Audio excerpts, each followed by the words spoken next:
2024 के लोकसभा और विधानसभा चुनाव को लेकर इनेलो भी चुनावी मोड में आ गई है।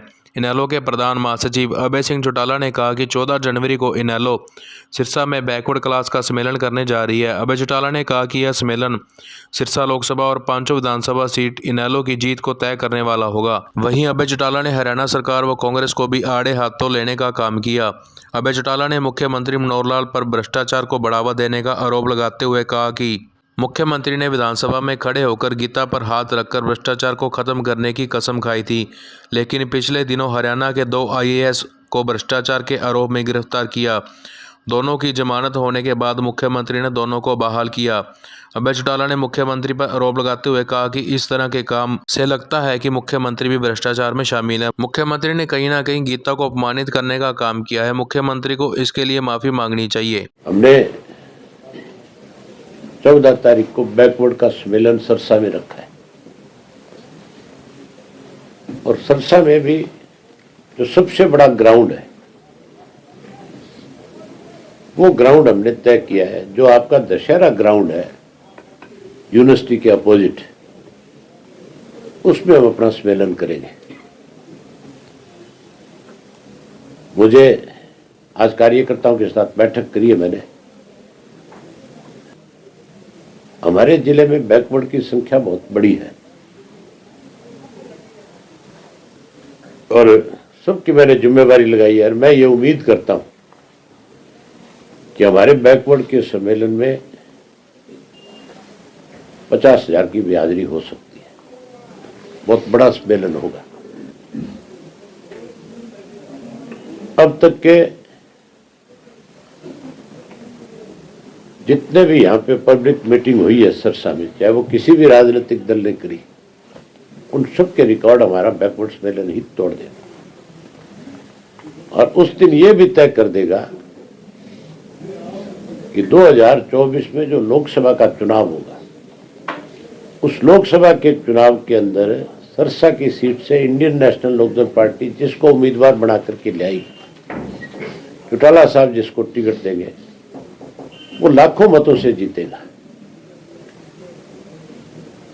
वहीं उसके साथ साथ विधानसभा की 5 सीट उस बैकवर्ड सम्मेलन में ही लोग क्लियर कर देंगे। हमारे जिले के लोगों ने हमेशा हमारा पूरा साथ दिया है, चाहे वो कांग्रेस की सरकार थी चाहे बीजेपी की सरकार है। इन्होंने इस जिले की अनदेखी करने का काम किया, चाहे वो रोजगार का मामला है, चाहे कोई इंडस्ट्री का मामला है, चाहे पानी का मामला है, बिजली का मामला है, हर चीज के अंदर भेदभाव है। इस सरकार ने, कांग्रेस ने अगर इस प्रदेश में इस जिले को कुछ दिया तो केवल नशा, बेरोजगारी, भ्रष्टाचार और दोनों हाथों से इस इलाके को लूटने का काम किया, लुटेरों को ताकत दी। इसलिए यहाँ का हर आदमी जो है इनसे दुखी है, परेशान है और उनका हमारे ऊपर इसलिए हमेशा विश्वास ज्यादा रहा है कि हमने कभी भी किसी के साथ कोई भेदभाव नहीं किया। किसी के साथ किसी ने भेदभाव किया,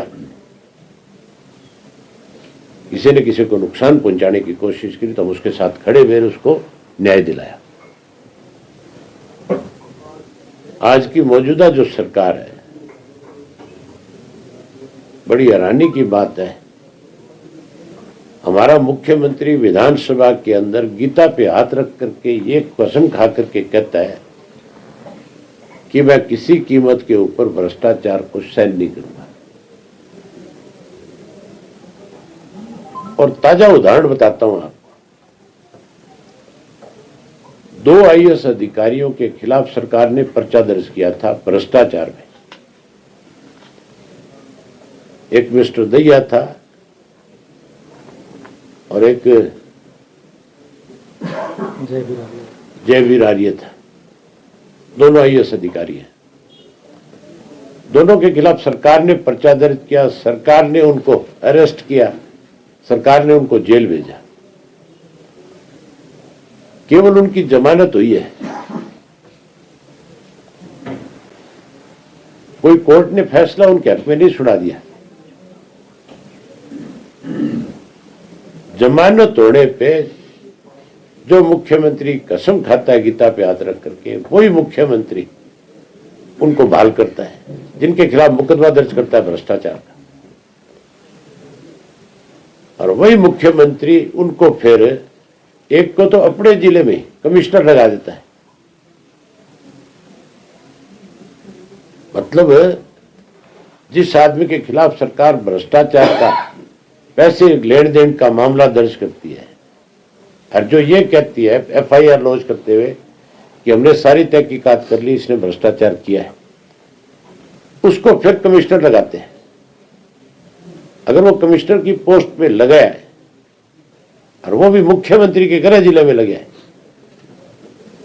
तो जिस किसी ने उसके खिलाफ कंप्लेंट दी थी वो आदमी कैसे हिम्मत जुटा पाएगा उसके खिलाफ जाकर के गवाही देने। इससे ज्यादा और भ्रष्टाचार को बढ़ावा मिलने का सबूत क्या हो सकता है? इसका मतलब मुख्यमंत्री स्वयं इस तरह के मामलों में शामिल है। इसने तो गीता को भी अपवित्र करने का काम किया। इसके लिए मुख्यमंत्री को माफी मांग लेनी चाहिए कि मुझे गीता पे हाथ रख करके कसम नहीं खानी चाहिए। ये नए साल में भ्रष्टाचार का एक नया तोहफा दिया है मुख्यमंत्री ने।